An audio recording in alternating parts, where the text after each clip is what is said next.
Ето и 49. Абсолютно комплектен, автентичен с пайжените.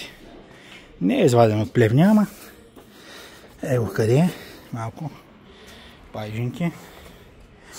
Гумите понапукани, оригиналните. Привод. Една от скъпите части на това нещо, което липсва. Привода, живото. Километража. Оригинална кутийка. Централна стойка оригинална, плюс пачи-крак. Така. На скачение се дове схемата. Стопчето, ще го покажем в кутийката. Малко шумките тук. Така. Помпата му си ги даже. Скоростите включват. Перфектно работи. Убиец. Да видим сега. В момента съм с карбуратор от Кониса лъжа МЗ. Е това. Ето го оригиналния.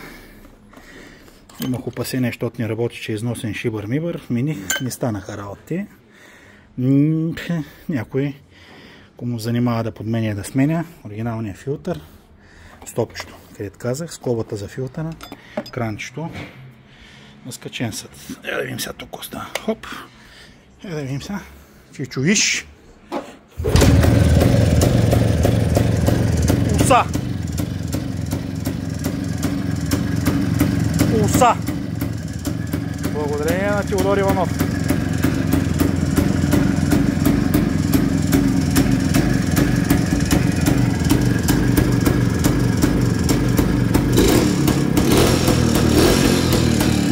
Трябва да стекли гайки, майки.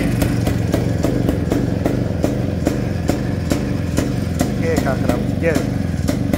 Гледай, кочуна. Гледай, кочуна. Да ти прави кев да го слушаш. Сега насипа една ракия. Гледай, кочуна.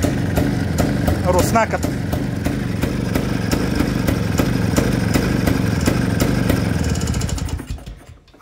Чай видим сега. Пикасни питела.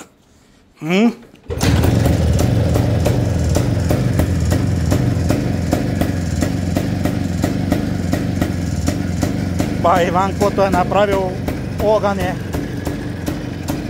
много хубав. Това е.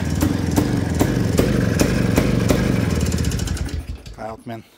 Моето иже. 49-ка. Законно, с документи на моя ми 49.